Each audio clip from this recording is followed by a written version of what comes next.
আসসালামু আলাইকুম গাইস, আমি চলে আসলাম আরেকটা ভিডিও নিয়ে। এই চাষামিটা হচ্ছে আমার 3-4 জন কাজিরাট যাবে, তাই 3-4 জনের কাজিরাট নিয়ে যাব আমি। পরে এই কাকা বলতেছে অনেকগুলো ব্যাগ আছে। আমি পরে বললাম যে আপনি আসেন, আস্তে আস্তে নিয়ে আসেন, আমি সাজাচ্ছি। এই চাষা বলতেছে যে উপরে দিতে। আমি বললাম যে না, ব্যাগ বৃষ্টির সময় উপরে দেওয়ার দরকার নেই, যে কয়টা ব্যাগ আছে আপনি এইদিকেই দেন, আমি সাজাচ্ছি ভালো করে।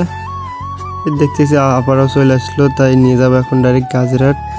আর আমি বলতেছি আপু, জ্ঞানতে যত তাড়াতাড়ি যাওয়া যায় ততই ভালো, কারণ মেঘ বৃষ্টির সময় আপনার নদীর পার হইবেন, তো তার জন্য সেই দেখতে দেখতে কাজের চলে আসলাম যে ফেরিঘাটে। এখানে তো মনে করেন যে অবস্থা, এইখানে বৃষ্টি পড়ে তো দেখতে পারছেন।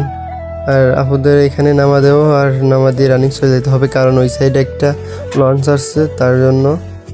তাই আমি আর দেরি না করে আপুদের এখানে নামা দিয়ে রানিং চলে যাচ্ছে এখন সেই লঞ্চ ঘাটে। আর সবাই আপনারা সাপোর্ট করুন ভাই, আমি যেন এগিয়ে যেতে পারি এইভাবে।